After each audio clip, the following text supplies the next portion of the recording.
kandi ryari ntangarugero ni inda nini bande y'abariyoboye hari uri bumfunge se agize ngo mfite ubwoba ntabwo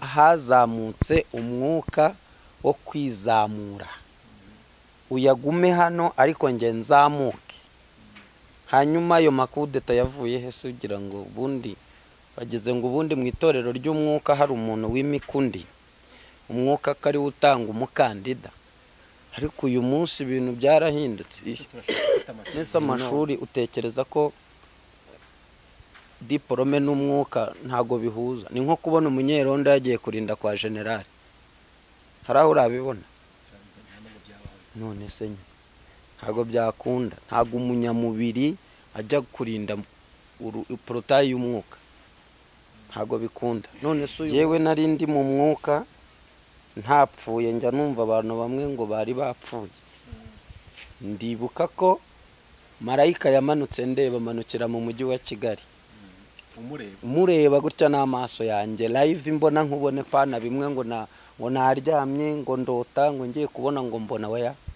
njyewe numva Imana ngenda niyo naba nicaye mu ishyamba ndi gusenga si ngombwa kumpanurira amanuka mureba yari afite ijaga y'ikirahuri izabageni bajyana mu bishyingirano ifite agafuniko k'umutuku kamanukamo ariko ntararenga aha mbanze mbwira abantu badukurikiye ntago nje hano gutwika ariko ndashaka kumara abantu amatsiko ku bintu byinshi bibaza erega abahanuzi barahari ahubwo bari ahantu muri tiriwari ntibafite aho bavugira kuko hari amaboko akomeye yamaze kubashikamira ntibafite uko bavuga ariko ubuhanuzi mu bantu bubarimo marayika aramanuka amanukira mu rukiri ruguru ya ADEPR naramurebaga ni jaga n'amaso mu nzozi gutya ntago ngiye nari ndi mu nzozi yamanutse mureba kereka ntago nje hano kwemeza abantu ngo babyemere yamanutse ndeba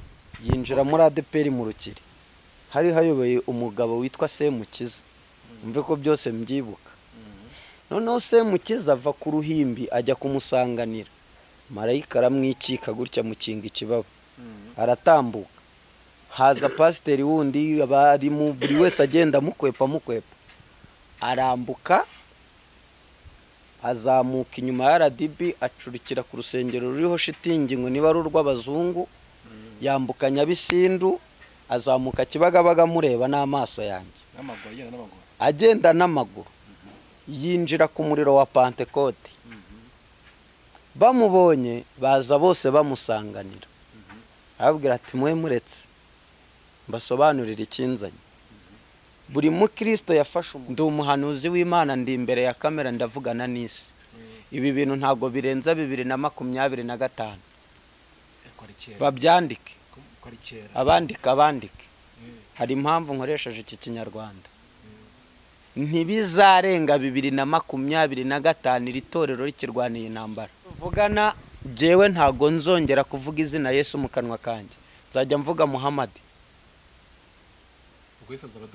azaba amaze ikize ntacyo ndayizi sinyizi bihagije ariko rimwe yanyiyeretseho turaziranye nje mvuga yavuze nubona iki gisuzuguriro nguhe n'amakuru uyu munsi turi mu kwa 8 kuriho kurangira sibyo nguhaye ukwezi iyi bonane y'uyu mwaka 2023 oya iyi bonane na Noheli uko bikurikirana si tariki zigenda zinyuranamo nutabona ikimenyetso uzamamagare nzihanira imbere ya kamera mfukame hano manika amaboko Bibiliya ndayifite ejo bundi narayiguze mu mujyi nzashaka uwo nyiha akomeze kabiri kangahe wigeze ubonaho leta igira umwuka inama cyangwa umwuka agira leta inama niko narimbise none se nye radio yajyaga gutanga amakuru abarokore barayahaze none uyu munsi bimeze bite ariko bayeho nkunda umukobwa twundana imyaka 2 twinjiye muri birindani nibwo namenye ibibera muri biro ku ruhimbi turi ubwoko bw'Imana turi abana b'Imana bakundwa bene data nshuti z'umusaraba tuzajyayo, ariko iyo ugeze muri biro burya uhurirayo n'ibindi. Baramubajije ngo witegereje neza, warebye usanga nta kibazo, ubukwe burapfa, narerekanwa. Naje kumenya nyuma ko iwacu ari mu Ruhengeri, nzira ko iwacu ari mu Ruhengeri, ariko se nturi turo ntanga icya 10. Natuye nk'umunyaruhengeri, nabatijwe nk'uwo mu Ruhengeri, natuye nte. Tuvugana ingo nenye, nta rugo rwa 5 rubaho. Urugo rwa mbere ni ugukunda ugakundwa, ijuru rikabashigikira, rugo ni rumwe. Urugo rwa kabiri ni uwasenze yumva ijwi ajya gutereta. Urugo rwa gatatu ni ababyeyi bicaye baravuga bati nutarongora uriya mukobwa wo kwa Karabudiyani tuzaguca. Urugo rwa kane ruva kuri Satani na baba komisiyoneri. Ingo zifite amahirwe yo kubakwa muri izi ngo ni ingo ebyiri zonyine. Nuru wakunze ugakundwa mukabana mutimana udushigikira. Urwa kabiri nuru nguri ijuru ryaguhaye iki amakuru. Ruriya rugo washakiwe na so na nyoko bati nutarongora kwa Karori, nawe Jane nudashaka kwa Matiyasi tuzaguca mu muryango.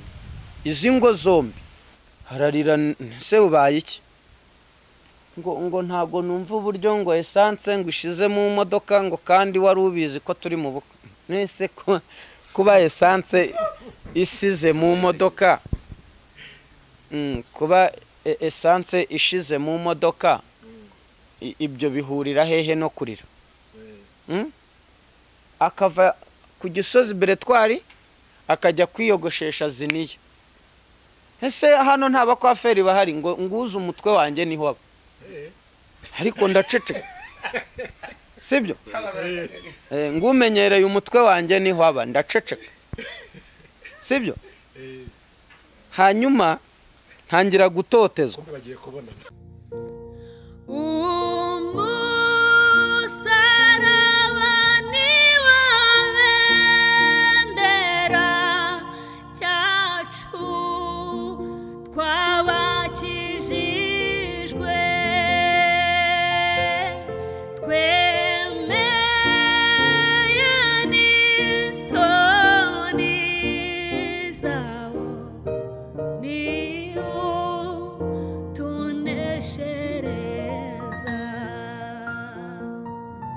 Reka tugusuze kandi twifurize umugisha w'Imana aho uherereye hose mu mpande enye z'isi, ariko namwe muri mu Rwanda, Amajyaruguru, Amajyepfo, Iburasirazuba n'Iburengera bwaryo. Mwese turabasuje kandi tubahaye ikaze mu kiganiro cy'uyu munsi. Ngiye nk'ibisanzwe ni Berinepo, ntago ndi njyenyine, muri kubona umukozi w'Imana turi kumwe wicaye hano yambaye ubwiza bw'Imana. Niwe tugiye kuganira uyu munsi. Nagiye ngusaba ko rero wowe utarakora subscribe kugira ngo ukore subscribe ubundi ujye ubona ibiganiro byacu umunsi ku munsi. Numva bikuryoheye cyangwa se bikunejeje bigushimishije, ukore na share kugira ngo utabyihererana, ahubwo usangize n'inshuti zawe zumve ubutumwa bwiza bw'iyi minsi. Ko ni iminsi dukeneye kumva ubutumwa bwiza ko bwanyabwo, tukacyane dukeneye kumva ukuri kwa nyako. Ijambo ry'Imana avuga ngo nibamenye ukuri niko kuzabatura. Murakoze cyane ako kare kanyuzemo kandi kare ngombwa. Katangiye twakira rero umushyitsi w'uyu munsi cyangwa se umutumirwa wacu w'uyu munsi. Muraho neza?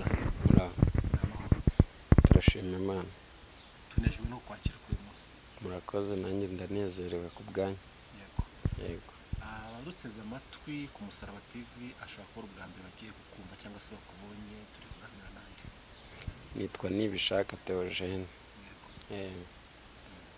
Umukristo mu itorero rya ADEPR ku Gasave niyo paruwasi. Nakoze. Twishimiye kubana namwe, tubahaye ikaze. Nakoze cyane. Ubuhanuzi ubufata gute muri wowe? Uko mfata ubuhanuzi ni kimwe mu bintu bisunikamwo abakristo ibyiringiro, ariko bikaba byiza iyo busohoye.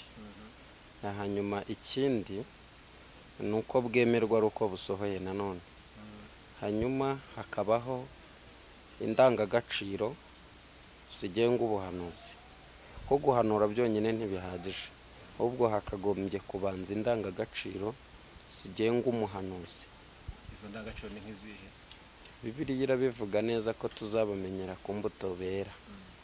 Ndabizi ko ushobora guhura n'umusinzi akakubwira ikintu kikaba, ariko ntabwo biba bisobanuye ko ako kanya ari umunyabugingo. Haba harimo icyitonderwa, kandi ibintu byose tubigenzuza umwuka n'ijambo ry'Imana. Ushaka kwakira se ubuhanuzi aduhanuriye ubuhane ntitumurebe? None se ubwo wavuga ko ubitse biki? Bavuga ni ukuvuze ngo umusinzi ashobora guhanura kandi bigasohora. Ntiyahanuye se? Tutarire kuko ari umusinzi tukakira ibyo duhaye ntabwo byakora. Ibyo birashoboka, ariko se ubundi bintazanye kuki utabihuza nuko byari bwahure n'uwo munsi ukurikije teka wabizanyemo? Ijambo ry'Imana rivuga, nimba ijambo ry'Imana ntabwo mbizi mba ari comment zivuga ngo izakoresha ibiti, ngo yakoresha ibiti n'amabuye bigahanura cyangwa se bikavuga. Uwo muntu ntabwo twamufata nk'icyo giti. Hariya Yesu yashakaga kubwira bivumbura ku murimo w'Imana. Nese arinda ubwo akoresha ibiti n'amabuye nta bantu agira. Hariya yabwiraga abantu bumva ko badakoreye Imana umurimo wahagarara. Nibo yashakaga kubwira. Avuga ati nimutankorera nzahagurutsa n'ibiti n'amabuye binkorera. Ariko ntago yajya gututira ishyamba mu by'ibiti kandi azi ko afite abantu. Uretse ko ari amabuye n'ibiti yavugaga n'ubundi n'abantu, ahubwo bivuga ngo muri ba bantu habitsemo abandi bantu. Muri ba bantu habitsemo abandi bantu. Yego. Niba njyewe Theogene ntashaka gukorera Imana, izahagurutsa umwana wanjye cyangwa se mukure kwa Pascal cyangwa ahandi hantu. Nicyo yari ishatse kuvuga.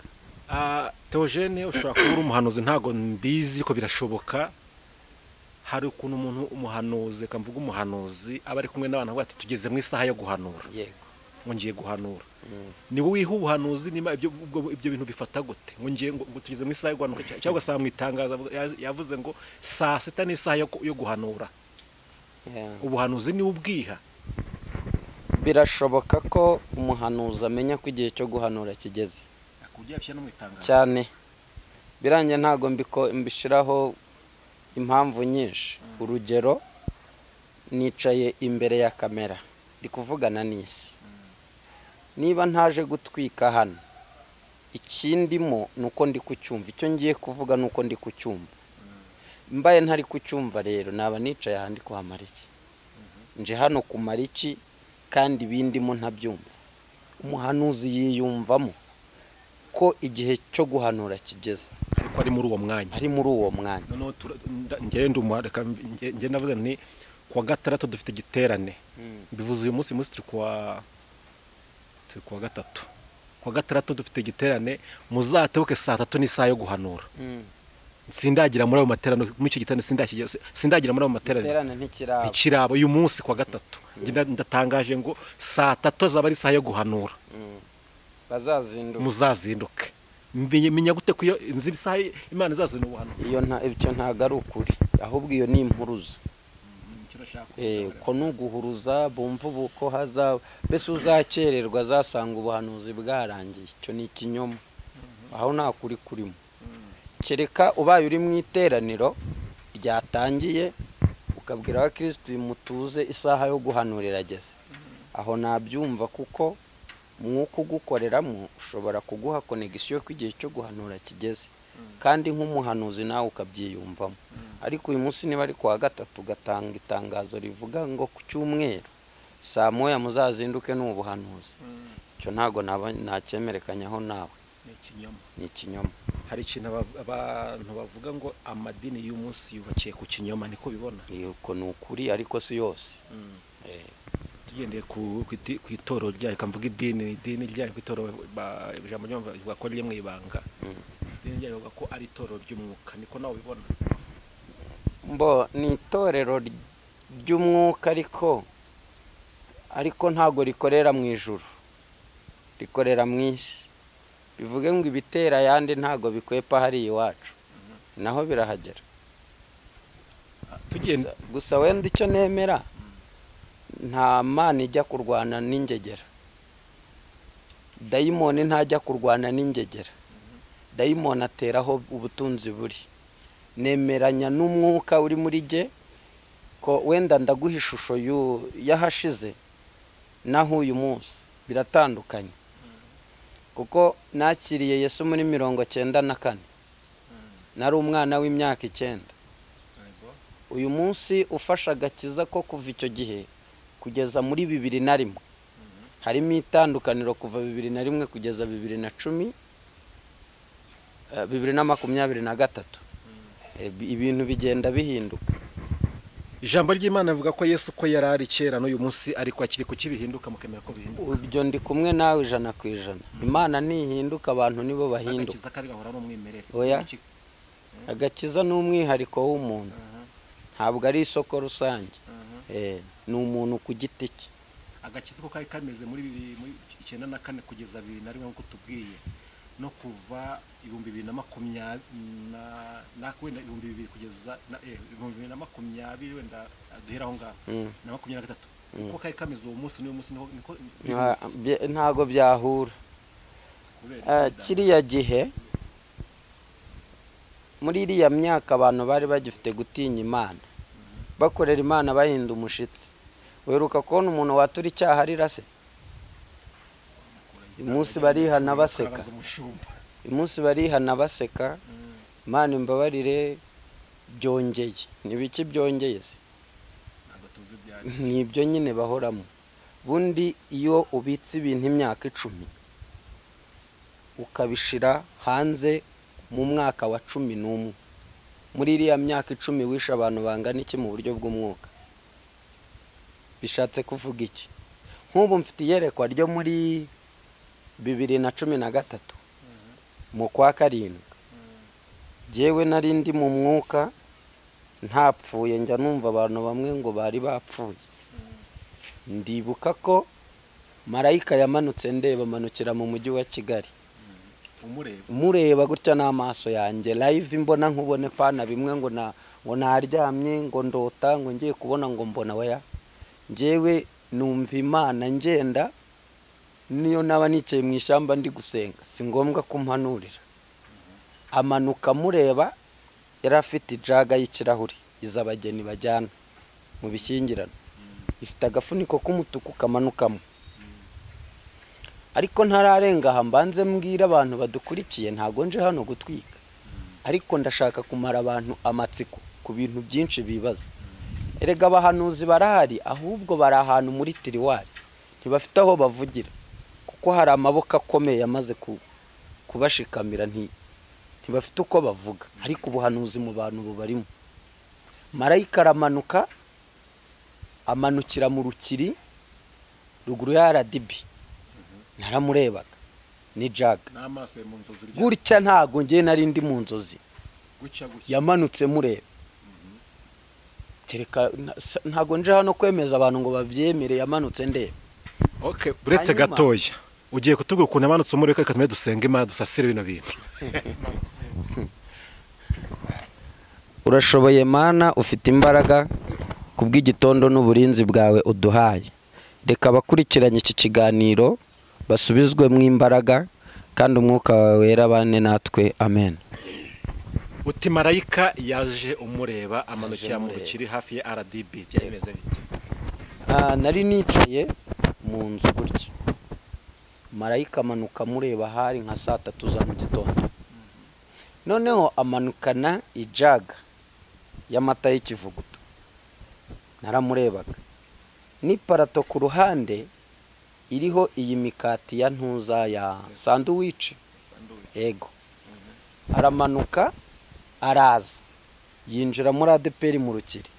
Hari hayoboye umugabo witwa Semukiza, umve ko byose mbyibuka. Noneho Semukiza ava ku ruhimbi ajya kumusanganira. Marayika aramwikika gutya mukinga ikibaba, aratambuka. Haza pasiteri wundi, abari mu buri wese agenda mukwepa, arambuka azamuka inyuma ya ADEPR, acurikira ku rusengero ruriho shitingi ngo niba ari urw'abazungu, yambuka Nyabisindu, azamuka Kibagabaga mureba n'amaso yanjye, agenda n'amaguru. yinjira ku muriro wa Pentekote. Bamubonye baza bose bamusanganira, arababwira ati mwe muretse mbasobanurira ikinzanye. Buri mukristo yafashe umukati n'agakombe, sinzi iyo buri wese yagakuye igira ngo wagira ngo bari bamwiteguye. Buri wese agenda amusukiramo, arababwira ngo mwe muretse murarira rimwe kandi munywere rimwe. Ndeba gutya n'amaso yanjye, ababwira ijambo rikomeye, arababwira ngo mwihanganiye byinshi, mutotezwa muri byose, mwakubiswe inkoni zitandukanye, mumera nk'inyamaswa z'ibirarashyamba, muzira umwuka wera, mwakire murye kandi munwe. Ariko avuga ijambo ryanteye ubwoba ntajya nibagirwa, aravuga ngo ahari birashoboka ko Pentekote ya kera nzayikura kuri mwebwe. Mu yandi magambo bivuze ngo nabo ntabizeye, ariko uko biri bifite uruhengekero. Icyo kintu sinzi niba ucyumvise. Aha, barariye baranyoye, barangije barongera, bamaze kurya bicaye, barongera buzura umwuka wera. Marayika arasohoka n'ijagaye. buri muntu yamugiye amusukira, Yego. yagiye amuha n'umugati we. Yego. Arangije asohokana ijagaye, arongera arazamuka mureba. Umuco w'izuba niwo wamugose. Sinzi hari ikintu abantu bakunda kuvuga ngo habayeho ubwira kabiri. Habaye ikintu gisa n'ubwira kabiri, umucyo uramugota gutya. Suppose wenda nk'urumuri rw'itoroshi runini ruramumurika, yinjiriyemo aho ngaho agenda mureba. Sinjye ngo nkwiyemereho, narahahamutse ngira ubwoba, ndavuga se aha nicaye ndi kuhamara iki? Iri dini ndi kurimaramo iki? Wakizamukira muri ririya abwiye kuriya. Ariko ncibwa intege n'ijambo babwiye ngo ahari birashoboka ko Pentekote ya kera nzongera kuyikura muri mwebwe. Naho filime yarangiriye. Uyu munsi rero ugiye gufata agakiza kahashize ukagahuza na hanone, harimo intera ndende.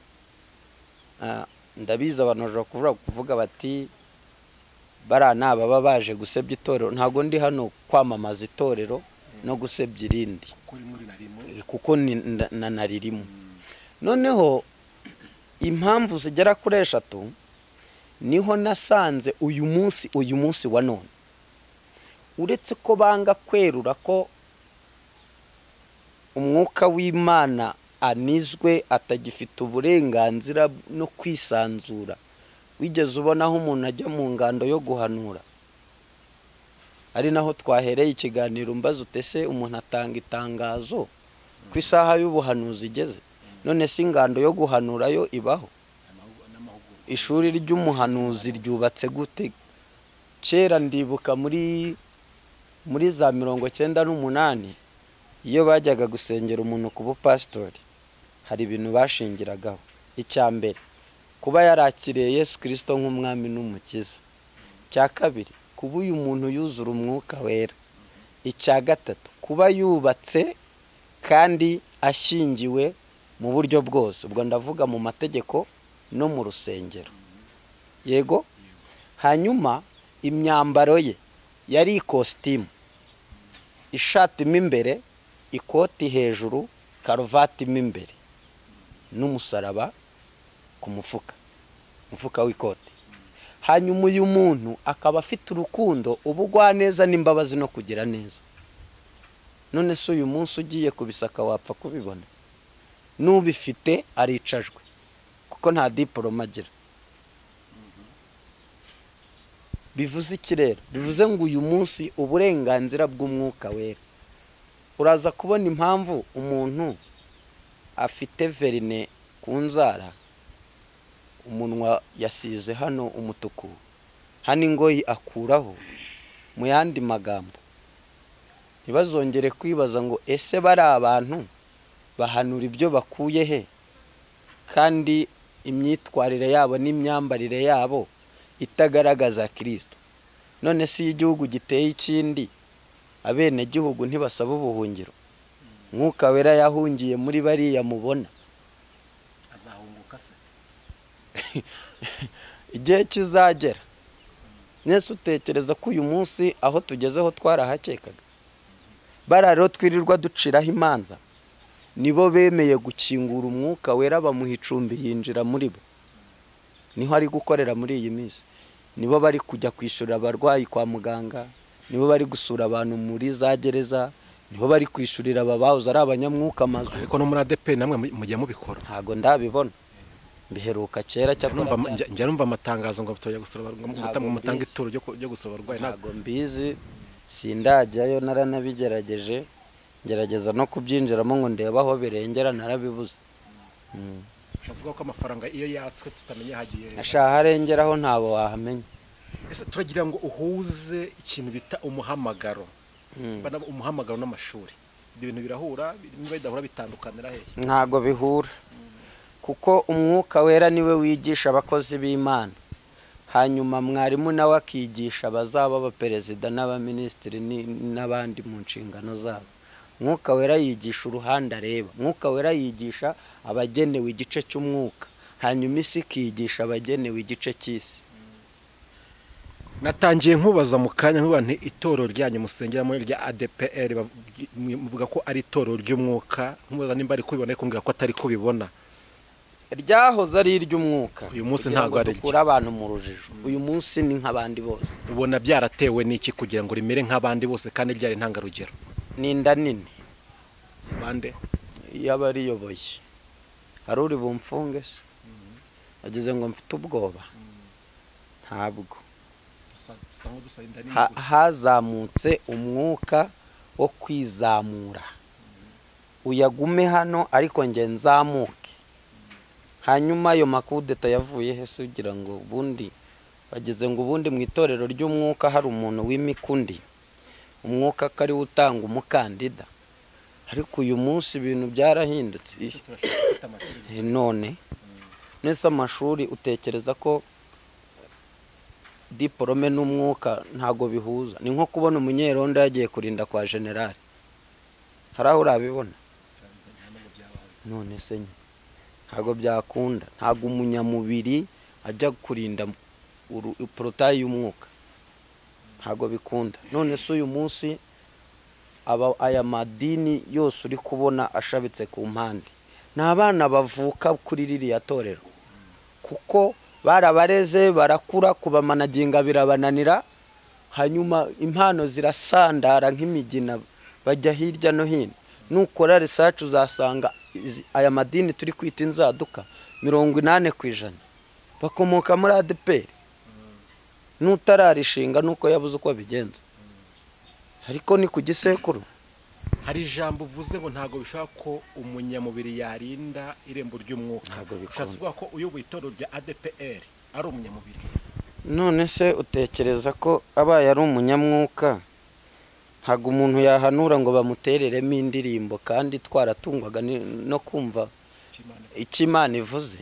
Kuko ubuhanuzi ni kimwe mu bintu bikuza itorero. Kandi ubuhanuzi bukazana igikundiro ku itorero. None ufashe umwuka wera umuteyeho intebe uramwicariye ugeretse akaguru ku kandi. Utangiye gutanga amabwiriza mu mubiri. None se icyo gihe umwuka wera guma hahamara iki? Cyakora nizeye ko igihe kizagera iby'umwuka tubatse akabisenya bikava akazamura ibishya. Nta bapfira rimwe ibyo byose muri iryo torero ryanyu rya ADEPR ushaka gusanga ari abantu bakiri mu mwuka. Barahari rwose nzi bakifite imiziro, bagifite indangagaciro z'itorero barahari. Nawo barimo. Ngewe ubwanjye ntago ndabimenya. Kuko ubu nicaye hano namaze kwambara irindi zina. Urihawe nande? Ndaryiha. Kuko uri kunkurikira n'uri bukurikira iki kiganiro avuga ati aba ni bamwe birirwa basebanye. Kuko nta murozo ubura umukarabye. Akabya byose ari n'abaravuga ko ibyo uvuga ari ukuri. Simbizi ubu mbaye umwanzi. Ariko agahinda mfite sinjye nyine ugafite wenda ngiye mbonye umwanya wo kuvuga ngo nduhuke. Nese mu minsi ishize ninde wambaraga impeta tatanze inyubako ya Dove Hotel? Ninde washyingirwaga? Ninde se wajyaga kwigabura? None se ubu ngo biri gukorera monde mu batanze umusanzu ndimo ariko sindahakandagira. mama yagurishije ihene ntarahagera, wahinjijwa nande se kandi ari inyubako z'itorero. Ngiye kubaza nti ese muri abantu ko ntabapfira gushira nkamwe mu gihugu takambye muzi umwuka icyari cyo ni iki muri gukora kugira ngo itorero riveho umunyamubiri rye umunyamwuka nkuko mubyifuza? Ubu tuvugana uyu munsi ndatekereza ko umuntu wese ari kurwana urugamba rwe ku giti cye. Kubera iyihe mpamvu? Uvuze ngo ugiye gusenga haveho umunyamubiri hajyeho umunyamwuka, imbaraga ziri hejuru ahangaha ni iz'abanyamubiri si iz'abanyamwuka. Ukimara gucecekesha umwuka wera, uwuzura rero ari kuwuzurira mu butayu, akawuzurira n'ahandi bamuhamagaye bamutumiye bamenya agaciro ke, ariko hari ahantu ufite aho umenera. Iyemeye rero ko bimera gutya ifite n'ahandi hantu izaberekeza, hanyuma dufite ibyiringiro ko itorero rizongera kwambara icyubahiro ryahoranye n'igitinyiro cyaryo. Ubwo se mugiye kwicara mugereka akaguru kandi muvuga ngo iyi yabikoze n'izanyu izongera ikosemwe ntacyo mugomba gukora nk'abanyetorero? Kandi baratubwiye ko ubwami bwose bushirwaho n'Imana. Niko mubibona se namwe? None se wabigira ute? Ubu wabwira so ngo haguruka nicare? hari umuntu umwe kandi nubwo bitari ngombwa ko tubivugaho, twari dufite indi topic tugiye kuganiraho.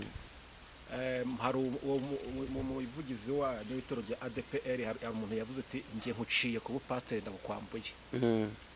Undi ngo nkwambuye inkoni y'ubushumba. Undi nawe aramusubiza amubwira ngo ntago wayenyemera ko ntago ari wayimpaye. Ikigeretse ngo ngenda guciye kuri ibyo bintu uriho. Ati nshingiye ku bubasha mpabwa n'uwampamagaye. Ku kimwe bwe mudashingira ku bubasha mpabwa n'iyabahamagaye ngo mugicyo mukora. Urakoze cyane kuba umbwiye icyo kintu.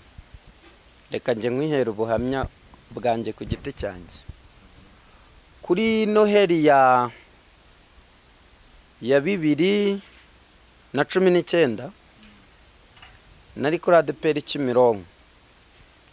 Mushumba witwa Karuranga yarayoboye bibare, araza twari turimo dutera haleluya, araduhagurutsa ngo wowe haguruka nawe haguruka.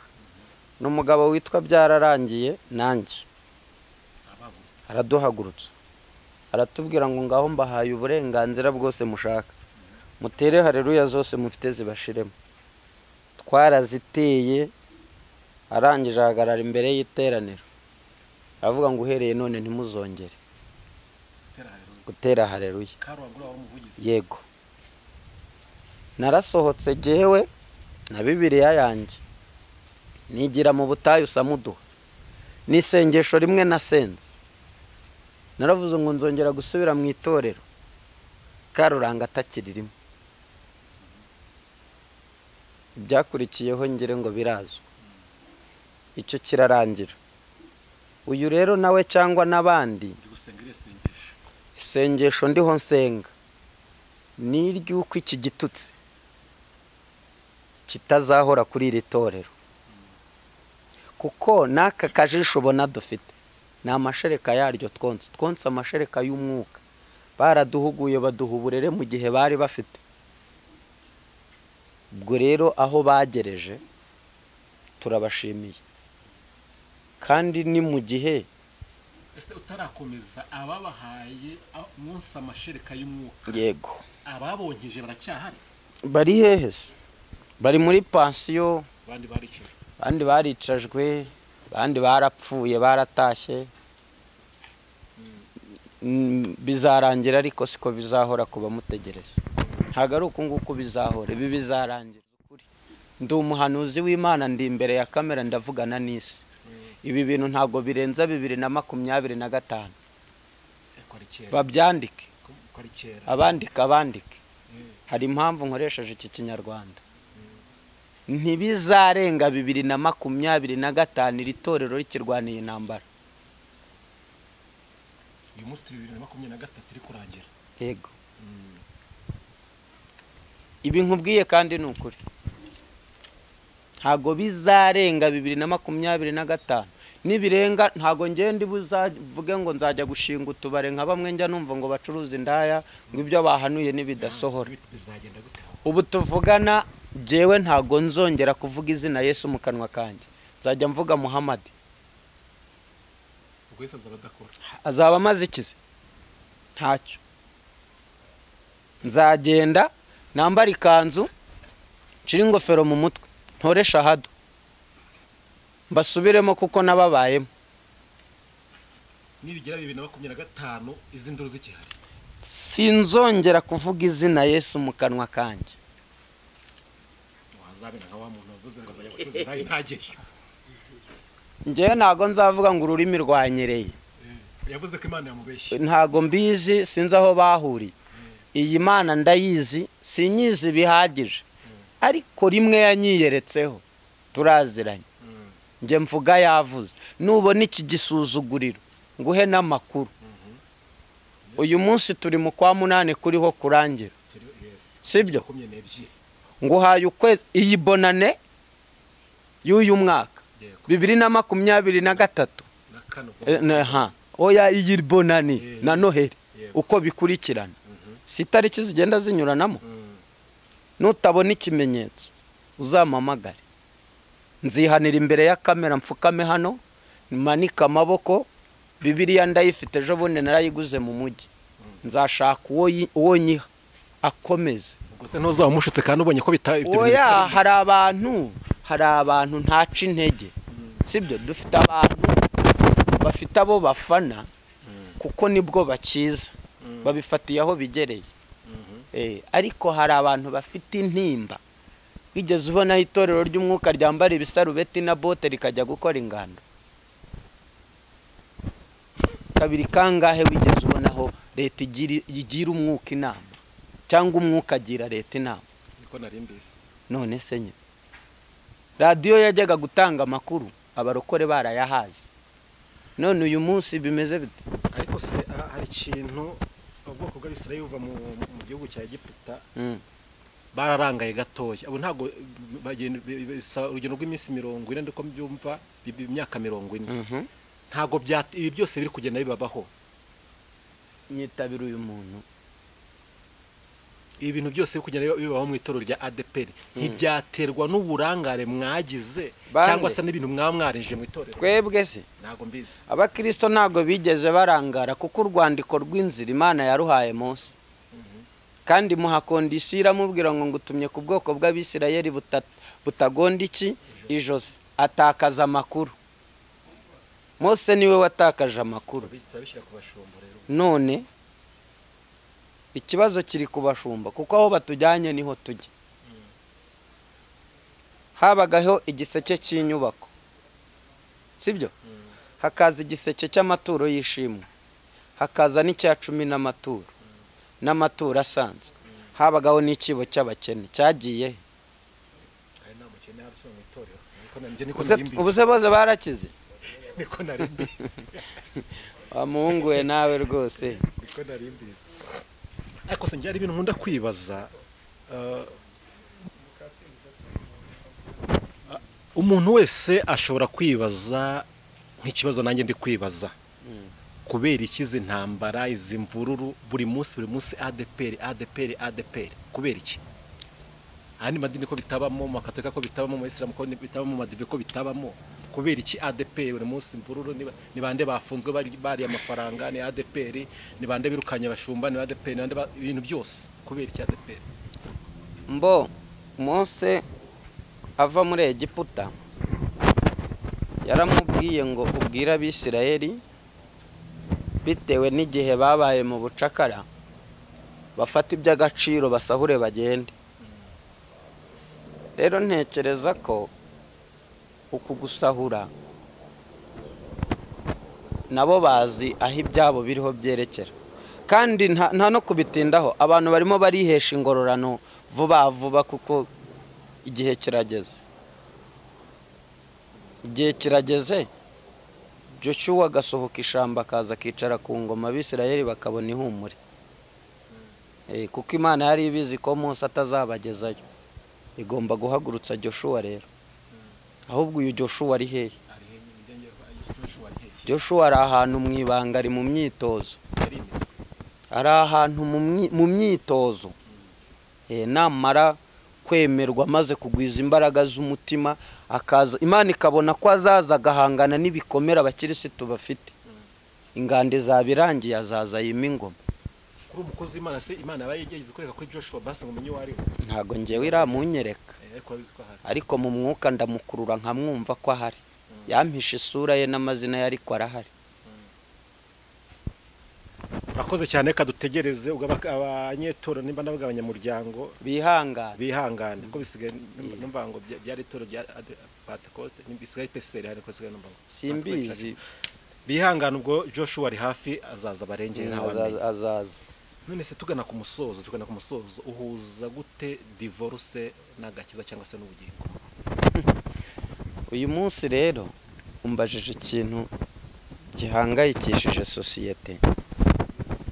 Mfite imyaka mikeya, ariko mu myaka mikeya mfite ubundi divorce ngire ngo bisobanura gutandukana. Divorce n'umwuka n'indangagaciro z'umwuka cyangwa n'itorero. Ubundi nta munyamwuka ujya ukora divorce. Divorce ikorwa n'abantu bashatse mu mubiri. Yego. Nta muntu wamanitse akaboko Imana ihari wigeze akora divorce. Ahubwo abantu bose birwaniriye. Kandi bose barasezaniye mu itorero. Banzo nyumve. Itorero se ni iki? Itorero ni inzu. Ni mu nzu. Bari mu nzu. Ariko mu buryo bw'umwuka. Uyu mugeni bamukuye he cyangwa uyu mugabo yamukuye he? Reka nihereho. Divorce ntekereza ko ni ibintu kamere kuri iyi ngingo. Ijuru n'isi, hari ibintu tugomba kubamo muri iyi si, no mu buryo bw'umwuka hari ibyo tugomba kubamo. Ahantu ibintu bipfira nuko tubihuza, ugafata ikibazo kigomba kurangirira mu mubiri, wowe ukajya kukirangiriza mu mwuka. Icyakagombye kurangirira mu mwuka ukakizana kukirangiriza mu mubiri.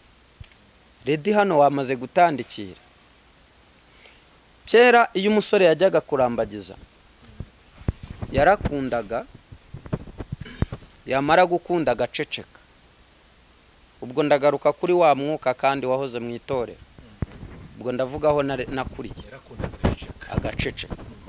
Noneho akaza agakusanya abantu nka 3 cyangwa 4 yizeye b'inkoramutima, kabwira atariko nakunze, none mumfashe gusenga, Imana itubwire niba ibi bintu ibirimo.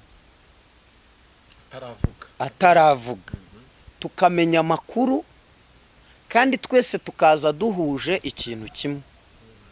Noneho umwuka w'Imana akagenda agasura uyu mukobwa, akamuha amakuru ko hari umuntu umukunda. Yego. Byaba na ngombwa ikamubwira n'amazina n'imyenda azaza yambaye. Umusore yaza kubaza izina umukobwa akamubwira aterega Pierre wivunika, umwuka yansanze arabimbwira. Rero wigira ute? Wivunika.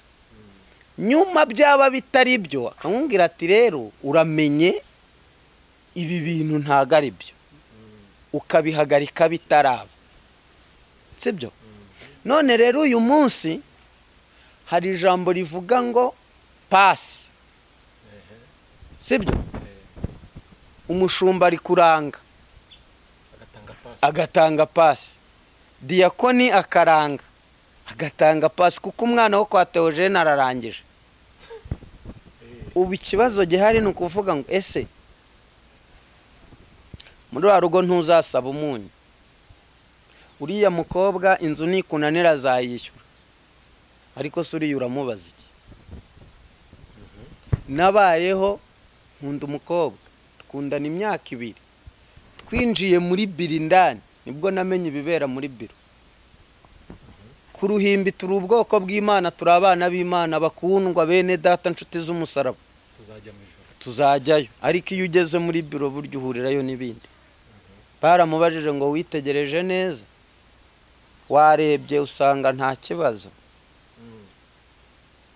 ubukwe burapfa,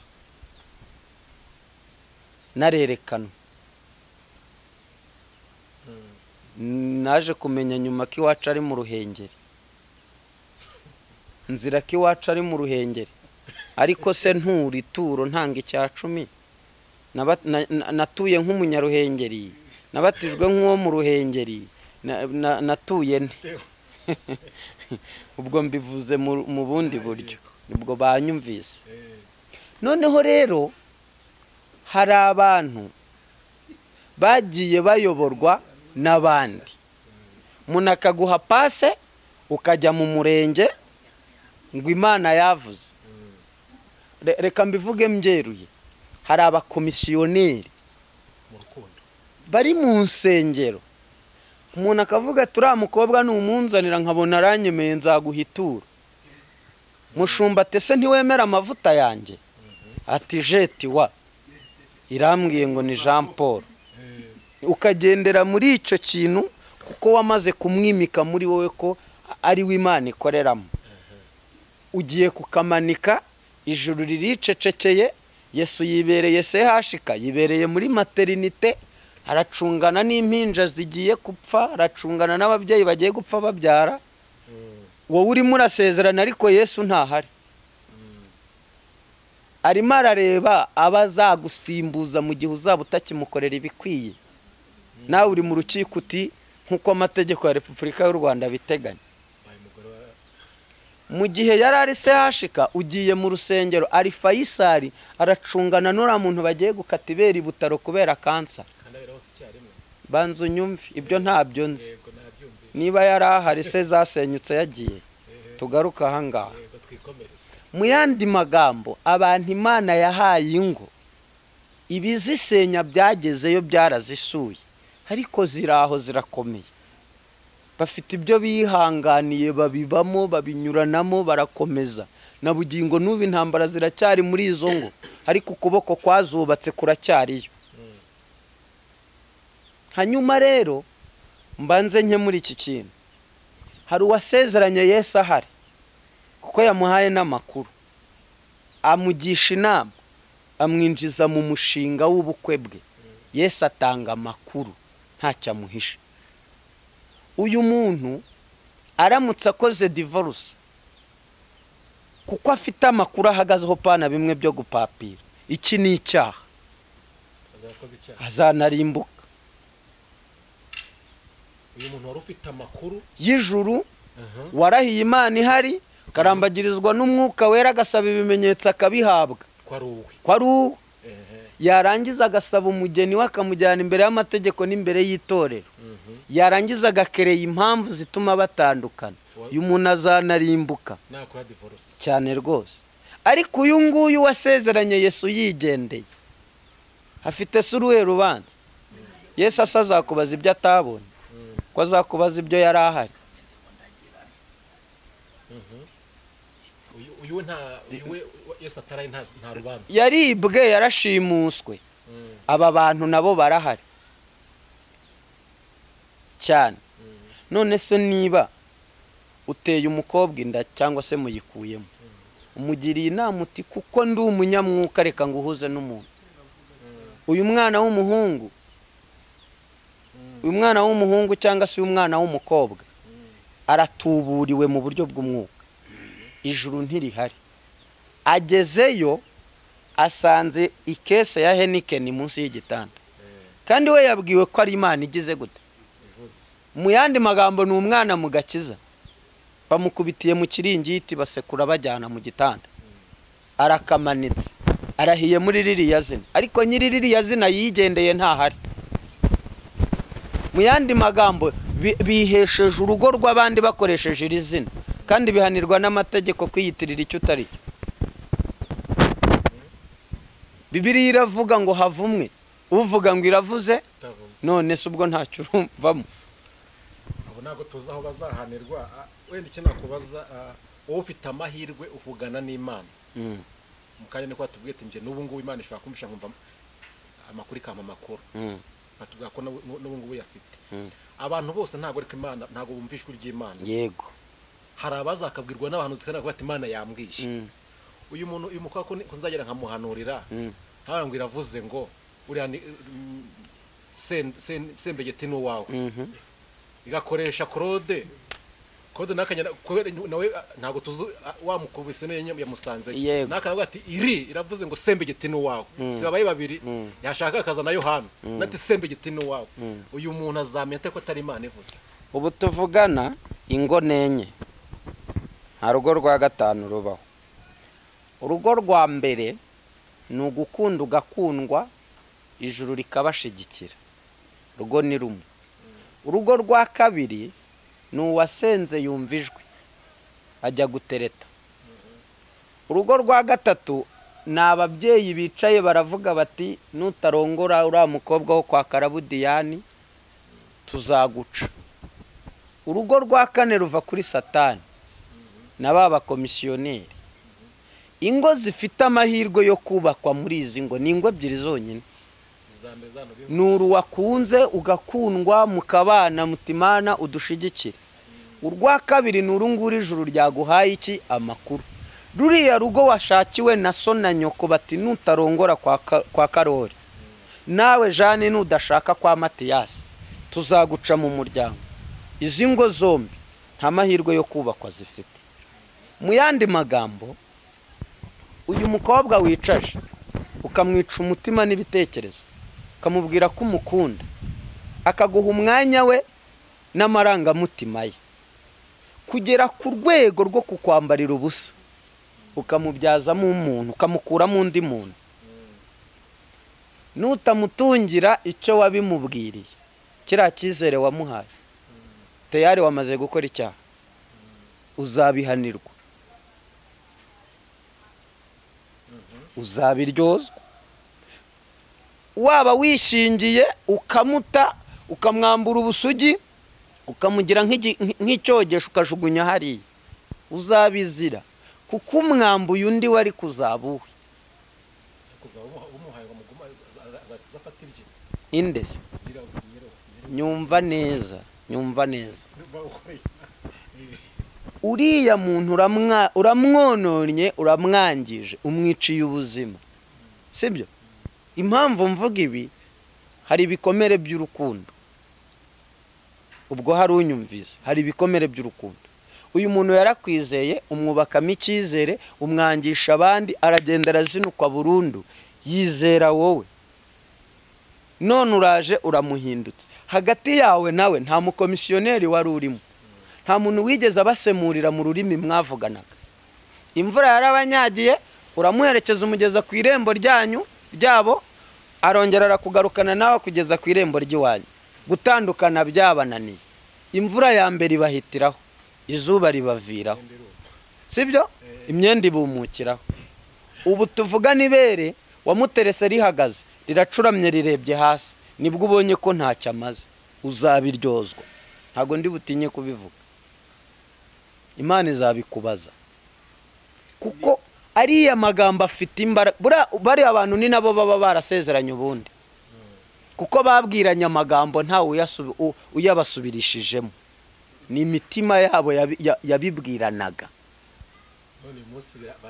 Barahindukanye. Nyirabayazana rero afite ishyano, afite ibibazo. Igisubizo aho kiri nuko yamufata ubwe akamubohoza ya magambo n'ubundi yamubohesheje.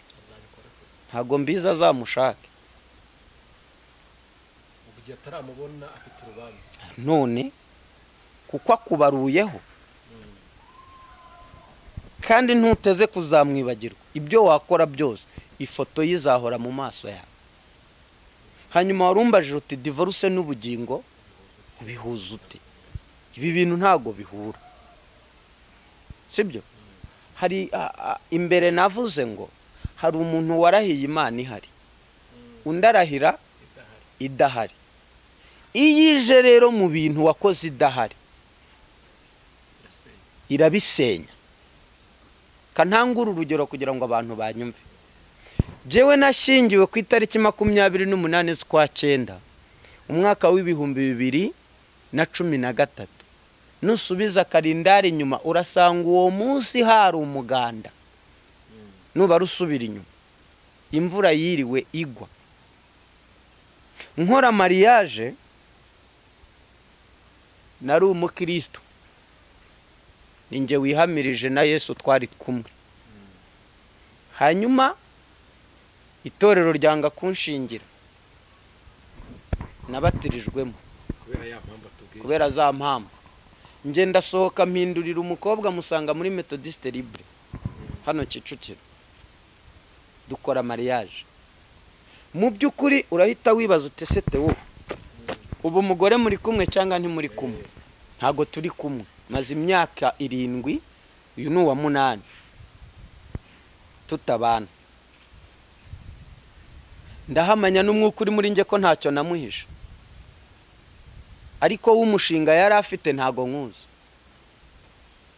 Ku myaka yanjye 28 mvuye mu ntara y'Amajyaruguru, urabizi dushaka tukiri bato. Bucura yanshakiyeho ambyariraho 2. Sigara ndi ikibazo mu rugo kuko nari nararahiye ko ntazishingira, naho bwaba ari bwa bukwe budafite resebusiyo nari nararahiye kandi nabigezeho. Mbaza rero kubera inshuro nari imbenzwe nateretanye hahamuka. Ubwo hari abantu banyumve, nteretanye hahamuka njya kanyarira gusenga muri kondisiyo ni ngewe ubwanjye waborotse impano z'aberekwa ibyanjye. Urabiboroka urabifunga. Nasenze isengesho ruvuga ngo uwerekwa, urota, uhanura, ureba, uwumvijwe. Ntabyo nkeneye kumva, cyo nkeneye n'urugo. Senga isengesho rivuga ngo Mana unshyigikire, umpi by'umusore asabwa. Ubukwe narabukoze. Tugeze Rwanda gisi tuvuye gusezerana, tugiye gushira essence mu modoka ko nari ntashye hano ku Gisozi. Mugore ararira, ngira ngo ne emotion y'imirimo n'ibitangaza Imana ikoze. Kumbu uwo bateretanaga yaramubuze, baburana,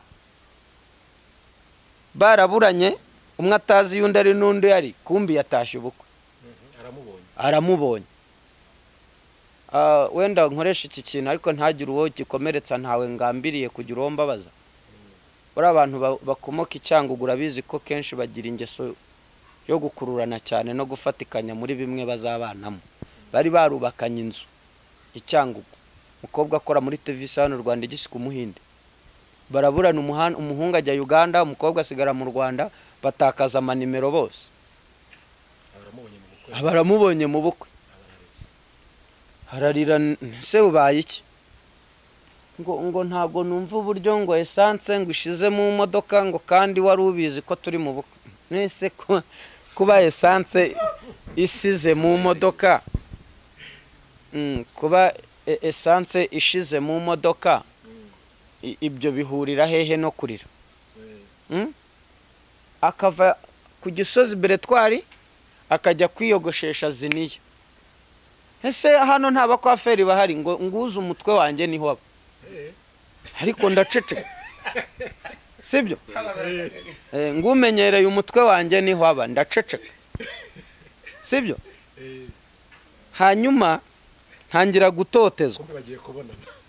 None agafata telefone agashiraho indirimbo z'icyunamo, kandi turi mu kwa 9, akaraza ku musego.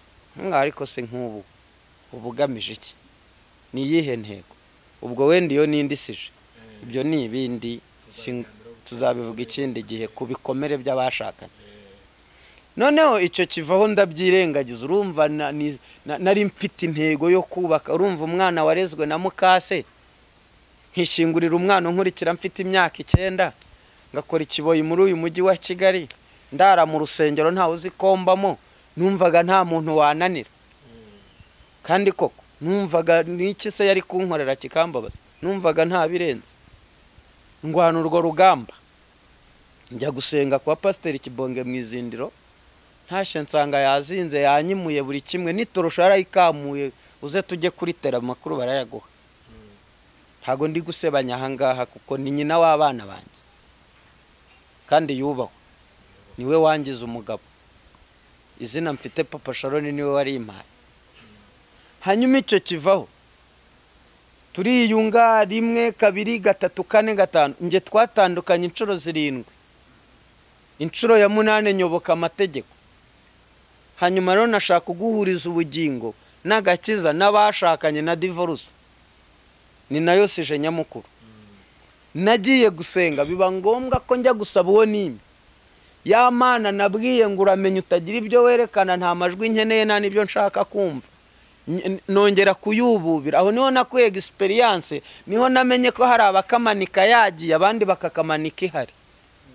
Niho namenye rero ko nkazamura ntiyigeze hakandagira hamwe habe n'intumwa.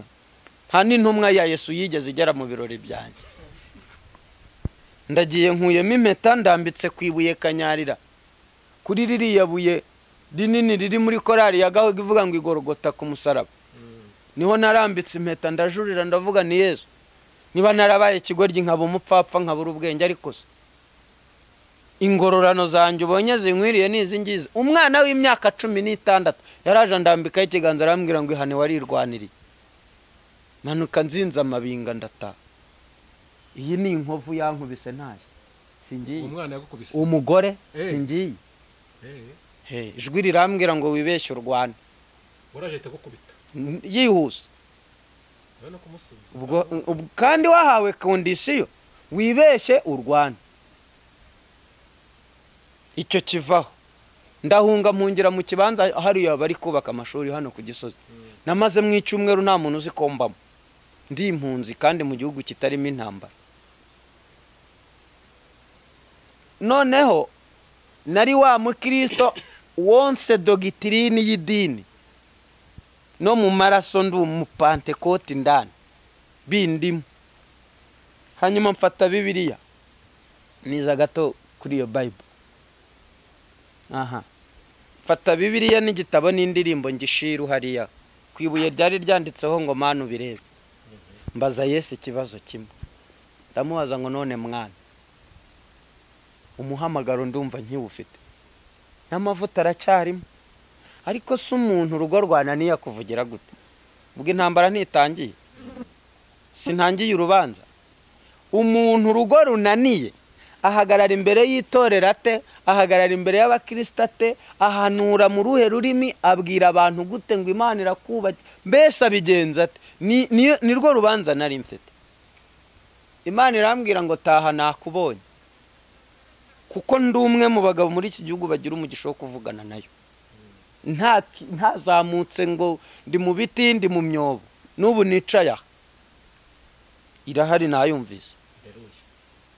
Ndangije irambwira ngo nkorera. Mfata Bibiliya mfata n'igitabo n'indirimbo nzamuka ku musozi wa Bumbogo mu Masizi ruguru y'urusengero rwa ADEPR. Ndavuga ngo wa Mana we fata ibitabo byawe nge nawe turangizanye. Nirinze ndi umusore abantu bihanaga kwikinisha ngaseka. Umuntu yakihana gusambana nkamukubita nkamubwira ngo bigenze ute.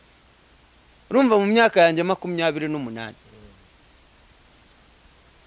nakoze ubukwe kuri 28 igihe cy'abakobwa kimufatira mu rusengero. Muri mu bukwe umbajije ngo ukwezi kwa buki ni igiki naba nkubeshye ndahiye Uwiteka. Ijoro ry'abashakanye ni irihe ntaryo nzi. Igitondo cy'abajya kogana gisagite ntubimbaze. Ayo ntago ari amateka. Fata Bibiliya n'indirimbo mbishira Yesu. Ndamugana ifata ibyawe ufite abagaragu bya jambo twavuze ngo nitutayikorera n'amabuye n'ibiti bizagera gute. Ndamugana mu bituvuga no mu mabuye urebe ibyo uhagurutsa mu bihereze ibi bitabo. Imana irambwira ngo mwana w'umuntu maze nikubwira ngo mwana w'umuntu uzafata yitatu uhumeka ikubwiye ngo mwana wanjye. Ikimbwira ngo mwana w'umuntu irambwira ngo urarebye usanga ndi Imana itanga ibitabo gusa. Ndabigana ikindi wampaye ni iki? Umugore se nk'abandi bagabo? Ijoro ry'urukundo se? Igitondo cy'abashakanye se? Inkweto nk'iyabandi ntangira kuburana. nibwo nagiye kubona mbona ingwe yicaye ku ibuye ry'isarabwayi irasutama yayuye gatatu bitagira irya kane. hari igihe tuza kuri kamera abantu bakavuga ngo abantu barabeshya ngo biriya ni ugutwika. Nge ndabivuga neza, ingwe yayuye gatatu ritagira irya kane. Ndayibwira nti ariko wite uzi n'ikindi, uzi kuri Imana ikiranuka burya mu bintu byose ukora uri uwera. Ntiburya ndahumetse nsanga biremeye, nsimbutse mbona biciyemo, ngize nyambona bireme, ndavuga nti burya uzi ko atari ibitabo gusa koko wampaye, kuko mbonye iki? Ingwe. Imana izira mu ngwe. Ijwi rirambwira ngo manuka utahe ujye kunkorera, kuba ntaraguteye umurizo ku kibuno nabyo nari mbizi ko byakubera.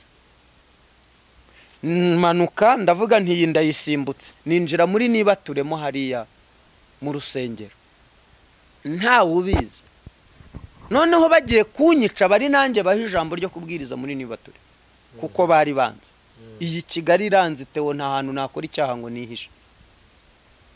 Wenda iyi kamera ibintu bya media sinjya mbyinjiramo cyane, kuko hari n'ibiganiro dukora bakabisiba. Nizere ko utari bugisibe. Hanyuma ibyo bivuyeho, nkomeza rwa rubanza ruvuga ngo none Mana urugo ko runaniye. Ndahagarara imbere y'abantu barambwira bataravuga iki, kandi urugo rwagize gute? Rwamunaniye. Nafashe ibihumbi 27 by'amafaranga y'u Rwanda, ndambuka njya kuri Portaille ni Uganda. Aho rero niho ubuhamya nyamukuru bugeze. Ngeze kuri Portaille ni Uganda, twahagurutse turi timu y'abantu 36. Twari tuhafite amasengesho y'iminsi 7. Mfata urupapuro rw'ibyifuzo 4 bitagira icya gatanu, ndarwandika ndushira muri Bibiliya ndazinga. Umuhanuzi wa mbere witwa Kazungu asengera mu Masizi, aha herereye Niba kibirimo Yesu amushigikire. Niwe wasomye ibyo byifuzo kandi nabyanditse ndi mu rugo, urupapuro rusoma ruzingiye muri Bibiliya. Mbwira Imana ni uramponda sinoga. Divorce ntiyemewe no gutandukana ntibyemewe, kuko twarahiye akaramata mu byiza no mu bibi. Rumva ndacyafunze umutwe, ndavuga ngo nta muhanuzi wo mu Rwanda nshaka. Ibaze ko Imana yahagurukije umwapotere i Burundi, agiye muri misiyo hehe i Nairobi muri Kenya. Ageze Entebbe Uganda, Imana iramubwira ngo banza ukate ujye kuri Portaille ni Uganda. Urahasanga umuhungu ufite umusatsi umeze na gutya, wambaye gutya, yambaye impeta y'umuhondo, yicaye ku gitimbirizwa cy'umuswa, umumbwirire gutya na gutya. Ijambo rya mbere yahereyeho, dore yaje yambaye nk'uko uyu musaza yambaye. Direct acinjira mu butayu ati nuyu Imana icimbwira ko nuyu Imana ihayimbwira. Araza aranyegera arambwira ati siko wa mugabo we bite? Ni byiza. Waturutse mu Rwanda, uyu ni umunsi wa 3 muri hano. Yego. Abandi bariye ariko we ntiwariye. Yego. Ufite umugore? Yego. Warashingiwe? Yego. Umuyaga uri mu rugo rwawe urawubona? Ndawuruzi. None ko Imana ikubwira ntiwumve, kandi wowe ugashaka kubwira abandi ngo bumve. Nikangamo. Ijambo rya mbere yahereyeho, yarambwiye ngo ngiye kubona mbona usohotse mu nzu n'ivarisi nta kindi kintu ufite. Ndacyaha. Ncyashye, Imana imubwirira mu mutima ko ncyashye. Arambwira ngo ucyahe cyangwa ntucyahe ubyihorere, nudahunga urapfa. Ibi narabibonye, dore ngiye inkovu. Niba nayibonye. Ubwo ndagenda nge nkwereka ibimenyetso. Hanyuma arambwira ngo uraburana ngo ntiwakorera Imana kuko urugo rwakunaniye. Wumve neza ikinyarwanda. Arambwira ngo ngiye kukubaza unsubize. Ngo Imana irambwiye ngo nkubaze, none mwana, ego mu ngobyi ya Edeni ucumbwira pare wa Adamu? Nikangamo. Ndeba mu itangiriro ngeza mu byahishuwe, pare wa Adamu ndamushaka ndamubura. kutansubiza ni ntawe atoko nyine. None marene wa Eva yitwa nde? Nta pare nta na marene, ndaheba. Umvise ijambo rikomeye aya magambo yombi. Pare wa Adamu ninde? Mu ngobyi ya Edeni. Marene wa Eva yitwa nde? Mu ngobyi ya Edeni. Harimo amagambo akomeye kereka umunyamwuka. Arambwira ngo uca utaha wowe Imana iragusezereye. Nutayikorera nudasara uzapfa urupfu rubi. Ajya yampa Ikinyarwanda arambwira ngo none wibwira ko warahiye Imana ihari? Mbihuza na wa mwana twahuriye hehe? Rero iki kintu ngisoza, hari abantu bemerewe divorce, yego, hari n'abantu batemerewe divorce. Abantu bemerewe divorce ni ba bantu birwaniriye bakijandika mu bintu Yesu adahari. Ariko ba bandi yashingiye igiti akabakwerera bakubiswe, akabaha buri kimwe, akabaha amakuru, akababwira ibizaba, akabahishurira buri kimwe. Nibarambye bahame hamwe, bihanganira ibyo barahiriye, bamanika amaboko bashire baro hasi. Impamvu ni iyi: iyo warambagirijwe n'Imana ukayihamagara mu kibazo wagize muri uru rugo, irakwitaba.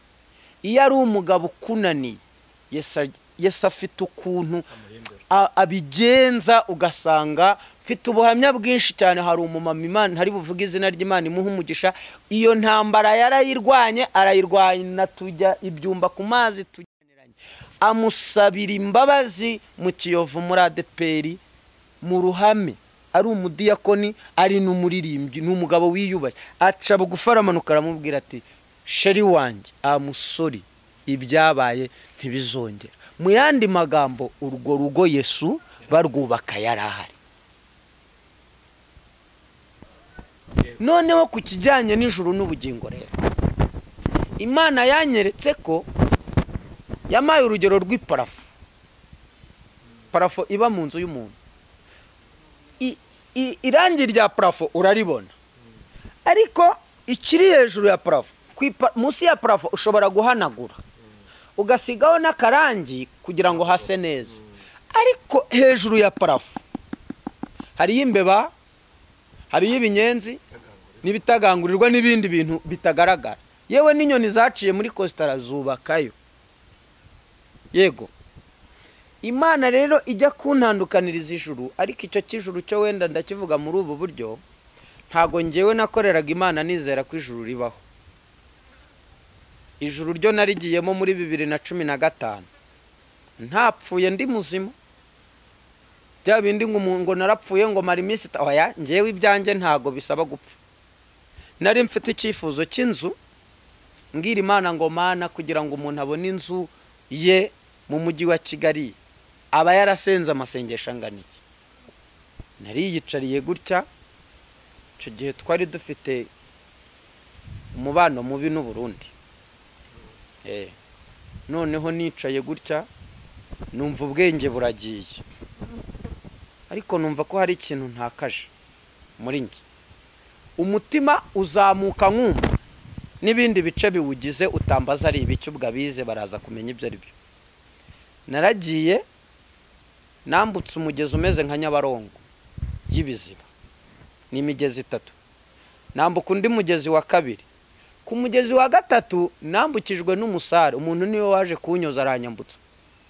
Ngera kuri Portaille nikingurira, ndinjira, abantu bazi Mageragere hameze kimwe. Portaille ya Mageragere ni ndende n'urukuta rurerure. Ndakingura gate ya kabiri, nkingurirwa n'umusekirite. Kuri gate ya gatatu, ari nayo ya nyuma, niho bansatse baransaka, ibisimba itindaho cyane, barasaka no mu rwara barebyemo. Barambaza ngo uragenzwa n'iki hano?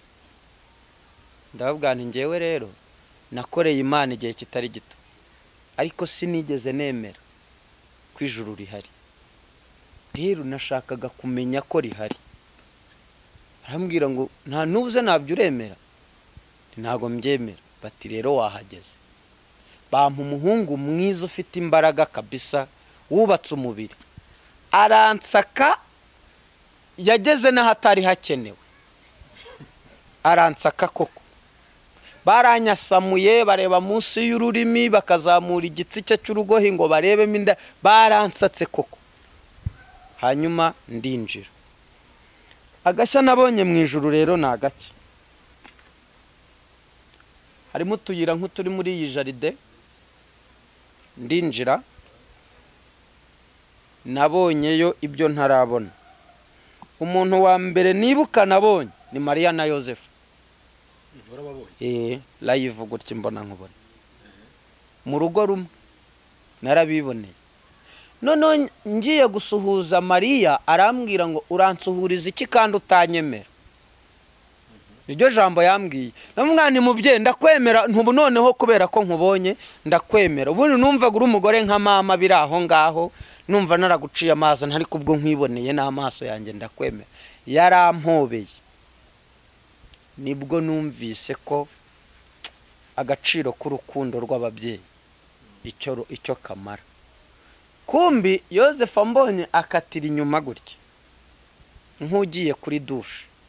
Ariko inzu nabonye ni nko gufata Vision City ukayigira nk'ibiraro by'ingurube cyangwa by'inkwavu. Nta nzu wabona wagereranyayo nayo iriyo nigeze mbona. Noneho agashya, urabona uko nguko iyo turi mu minsi mikuru tuba twaradekoye, niko inzu zaho ziba zidekoye. Aho ukandagiye haraka, waterura ikirenge hakazima. Inzu ya Pierre handitseho Pierre na nimero ye. Inzu ya Jean Paul handitseho Jean Paul na nimero ye. Nabonye y'amasibo, utu twapa tw'amasibo naratwiboneye n'amaso yanjye. Urumva? Hanyuma rero natunguwe no kubonayo ibyiciro by'ubudehe. Ibi ngibi ngo mu ijuru ngo tuzaba tureshya, ngo hazabaho kuramya no guhimbaza. Iyo ni propagande. Ntabibaho. Kugira ngo uzagere ku rwego rwaho bahimbariza, byagusaba ikindi kintu kirenze uko nabibona. Ibyo nge nabonye n'amaso nibyo mvuga. Buri wese mu rwego rw'afite uko yagiyeyo. Nukuvuga ngo nabonyeyo abantu navuga ngo bari mu cyiciro cya mbere, badafite aho bemerewe kurenga. Abo narabiboneye. Mbona abo icya kabiri. Abari mu cya kabiri ntibari bemerewe kugera aho abo mu cya gatatu bari. Abo mu cya gatatu ntibari bemerewe kugera aho abo mu cya kane bari. Mu yandi magambo, iyi mirimo dukorera hano mu isi niyo ikuzamura ku rwego rw'iranga. Iki ndagisubiramo. Imirimo dukorera hano muri iyi si, ibi byitwa byiza imirimo y'abera, niyo igenda ikuzamura kuri step y'ahantu uzaba. Niba warabayeho ntacyo ukora mu rusengero ariko uri umukristo, hari urwego rwabo babayeho muri ibyo byiciro. Ariko niba warabayeho ujya gusura abarwayi, ukajya kureba imfungwa, ukagaragaza mbese ibyo ukora nibyo bizagutuza. Ibintu wakoze muri iyi si nibyo bizaguhesha amanota yo kujya kugutuza wenda Nyarutarama ho mu ijuru, cyangwa se Kagugu, cyangwa se Kimironko, cyangwa se Kimihurura, cyangwa mu mujyi. Ibyo nibyo niboneye n'amaso yanjye. Noneho haraho nageze barampamagara barambwira bati hoya garukira aho ngaho, urenza aho ngaho ntabwo agaruka. Noneho rero isomo nakuye muri ibi bintu niriye, nuko kujya mu ijuru bihabanye n'imyaka wowe wabayeho mu idini. Iki ndagisubiramo. Kujya mu ijuru bihabanye cyane n'imyaka wowe wibwira wamaze mu rusengero. Ntibihura. Umunsi wo kujya mu ijuru ni umunsi umwe. Kurira rero nibwo nabonye udushya. Inzu zidekoye ziriho imyirondoro y'umuntu. Urabona utu twapa abantu bandika ngo Kagugu ya mbere cyangwa se Nyarutarama, izina ryawe riri ku nzu yawe. Noneho uko ukandagira, aho ukandagiye haraka, waterura ikirenge hakazima, ukandagira byaka. Mu yandi magambo, mu ijuru nta muntu ushinzwe undi, nta ugenzura undi, washute, waturutse, wasengeraga, ibyo ntibihari. Ikintu rero cyanteye nanone kwibaza nibyo dusoma muri Bibiliya, ibindi tukabibwirizwa mu madini, ngo abantu bazaba bareshya, nta mukuru uzaba uriyo, nta muto uzaba uhari, ngo byose bizaba ari ukuramya no guhimbaza gusa.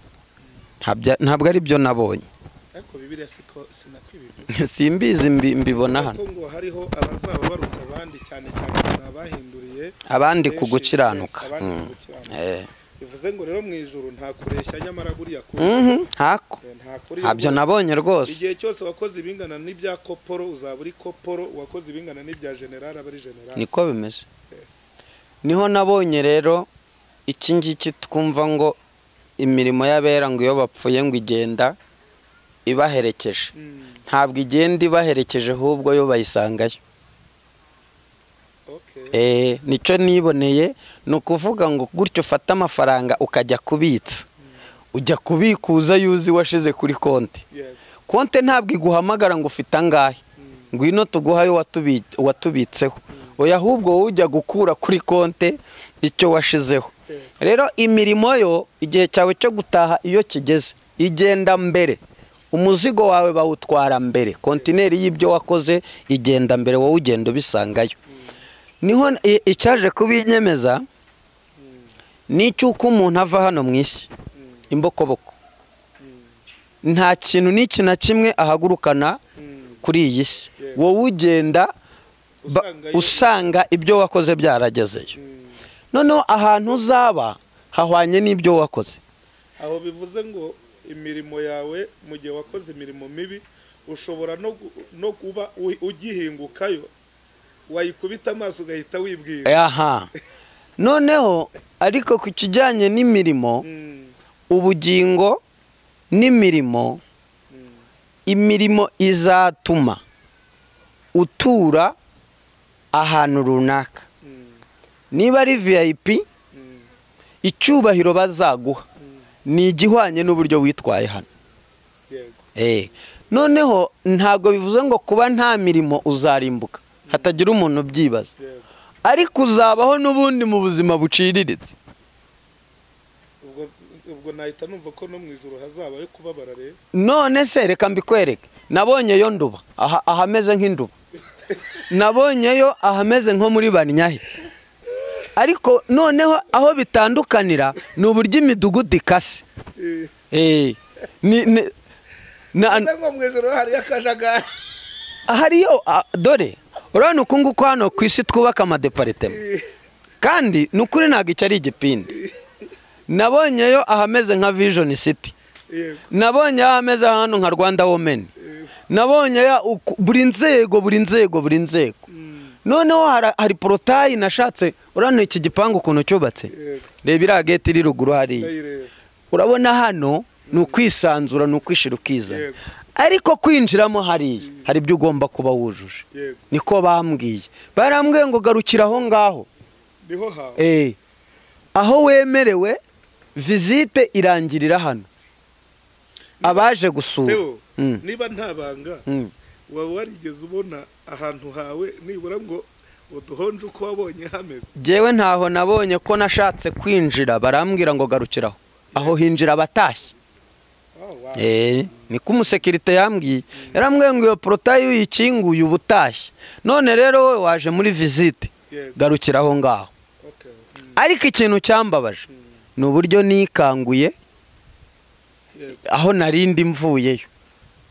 Watunguwe no kwibona mbese narashigutse narashigutse ndababara.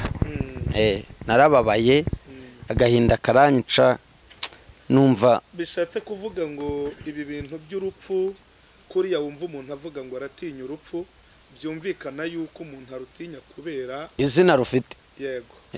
Ariko ubundi warwinjiyemo bivuze ngo ni rwiza. ni umunyenga. Hari ushobora gukangura ukaba umuhemukiye. Urupfu ni rubi ku bw'izina baruhaye, ariko ubundi gupfa uri umukiranutsi biraryoha, ndakurahiye. Hanyuma tugana ku musozo, utigewe natunguwe no kwibona ngarutse, nisanga muri ubu buzima. Ibyo ari byo byose ni urugendo rurerure ufite, byagorana cyane ko wenda byose wabivuga ngo birangize. Reka tuguhereze umwanya, ijambo rimwe cyangwa abiri byaba ari gusigayemo ryaho wumvaga wifuza gupfundika, kuko hari igihe umuntu atangira ibintu ariko ntabisoze, cyangwa yanabisoza kumva bisohoje mu buryo butamunezereye. Urumva iki kiganiro twagiranye ubuhamya, reka tugushimire ko ari na bwiza, ni ibintu byinshi twungukiyemo n'abandi bazabikurikirana bazungukiramo, ariko se ni iki kirimo kiragusunika muri uyu mwanya utwerekeza ku musozo? Icyo nabwira abantu nibumve ko ijuru rihari, ariko be kurishakira mu nzandiko, be kurirebera mu nsengero. Ijuru rirahari. Wenda insengero zidufasha ni ukudukangurira ko rihari, ariko itandukaniro ribirimo ni uko uburyo turyiga n'uburyo byubatse ryo ubwaryo ryubatse nasanze bihabanye. Ikindi kondisiyo baduha hano mu isi ntaho zihurira naryo. Nsoreze kuri aka ngaka, isomo nahise mbona nuko aba turi kubona mu tubare bambaye mini, bari bose twirirwa dutuka twigishaho, iyo ari irye Imana imuha time cyangwa se igihe cyo kumutegura, kuko yavutse ari umunyabugingo, ahumanwa n'isi. Umuntu wese avuka ari marayika, ahubwo akangirika ageze ku isi. Rero ari ijambo yabwiye Yeremiya aramubwira ngo nakumenye kera utaraba urusoro. Bibiri bivuze neza ngo hari umwana w'ubugingo n'umwana wo kurimbuka. Umwana wo kurimbuka namubonye muri korari, avayo imodoka imukubita ahita arimbuka, kuko ari umwana w'iki wo kurimbuka. Uw'ubugingo ava mu kabare yihana mu minota 3 amaze kwatura byose, imodoka nawe iramukubita azamuka ndeba. Aha rero ni ukuhitondera. Ntago nkanguriye abantu kujya gukora ibyaha ngo ayo mahirwe barayafite, ariko nanone bagira icyitonderwa. Murakoze. Hanyuma reka tugushimire, ariko tugusaba ubutaha uzatwemerere tuzagirana ikindi kiganiro udufashe kugusobanukirwa ni iyihe mpamvu wamaze imyaka myinshi ukorera Imana ariko utemera ko ijuru ribaho. Icyo gihe bizatwinjiza mu gusobanukirwa neza ko na n'uyu munsi hari benshi baba bameze nkawe, bakorera Imana ariko batemera ko ijuru ribaho. Ari nayo mpamvu abantu bagera kuri level yo gusa naho bikoreye ibyaha, ndetse kugera ku rwego binagaragarira buri muntu wese, ahari wenda babitewe nuko bavuga batari ku bundi iryo juru ntiribaho. Kuko na bugingo n'ubu hari abantu bavuga ngo ikuzimu ngo ntihabaho, bakongera ngo ijuru ntiribaho. Kandi wasoma Bibiliya hakerekana ko ikuzimu habaho n'ijuru hagira gute habaho. None akibaza kuki abarokore bavuga ko ijuru ntaribaho n'ikuzimu ntawubaho. Ese ubwo ntibyabishatse gusobanura ko n'Imana itabaho na Satani atabaho? Rero nitukugiriraho umugisha ubutaha uzadufashe nta kibazo ikiganiro, kandi mu gihe cyavuba ndumva byarushaho kuba nta kibazo. Turimo dusoza rero, hari umuntu ushobora kwifuza kukuvugisha, kavuga ati uyu muntu namugisha inama twafatanya gusenga, ese uyu muntu namubona nte kugira ngo aze atuganirize ku ijambo ry'Imana, watambutsa nimero zawe za telefone hanyuma abantu bakazumva ndetse ukanadusengera. Bakoze. Telefone yanjye ni 07 8 8 8 0 1 002. Ubwo ni 07 8 3 0 1 002. Reka dusenge. Uri Imana yacu, ufite imbaraga kandi urakiranuka. Mana, ndasenze ngo ijambo ryawe rikomeze kugwiza imbaraga mu mitima y'abaryumva, by'umwihariko nkweretse abantu bashenye batabigizemo uruhare, ubakomereza imitima, hanyuma n'abarangaye bikabazanira ingaruka zo gusenya, bakabikomerekeramo, ubasubize ubwenge kandi bababarirane. Ndagushimiye rero kubw'iki kiganiro, komeza uzamure iyi shene igere kure, ibi biganiro bigende bitagamije gukomeretsa ahubwo bigamije kwamamaza izina ryawe no guhumuriza rubanda. Urakoze Yesu, nushima ko twongera guhura tuzagushima. Amen.